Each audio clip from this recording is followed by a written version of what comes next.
Now you know how changing your aperture, shutter speed, and ISO can affect the brightness of your photos. But how can you even tell before taking a photo if it's going to be exposed properly or not? That's what your camera's exposure meter is all about. Where is this light meter? If you look inside the viewfinder of your camera, you should see a scale at the bottom going from negative numbers to positive numbers. Typically, it is from -3 to +3. You may also see this on the top of your camera in the display near the shutter release button, or you may see it on the back screen of your camera depending on what display mode you're using. Usually there is a line or a dot that moves from left to right along this scale. Depending on your composition, what you're looking at through your lens, and the settings and lighting around you, this line will move around. A beginner's goal is to get that line in the center for a balanced exposure. If the line is on the left side of the 0 in the middle, then your photo might be slightly underexposed. If the line is on the right, you may be overexposed. The numbers of the scale signify how many stops of light are under or overexposed. So using your knowledge of the exposure triangle, such as f-stops, ISO, or shutter speed, you can change your camera settings to move that line to the middle of the scale, achieving a good, proper exposure. Here we are back with William, and I'm using my camera light meter now to tell me whether it's exposed properly or not.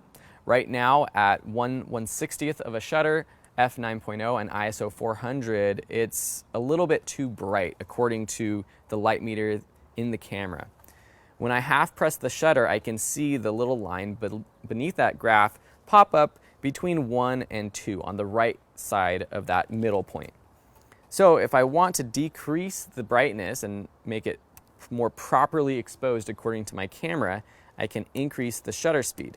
And as I do that, the line goes towards the middle. If it's completely underexposed or completely overexposed, the line might not even appear on this little graph. It might show up as a little arrow to the left or to the right beneath -3 or beneath +3. So that's where I am right now. My settings are crazy, 1/1000th of a second for my shutter, f22. So if I decrease my shutter speed, so making it slower and letting more light in, at some point we can see the little line on the bottom of the graph get up to -3, then 2, then 1, and all the way up to perfect exposure according to my camera.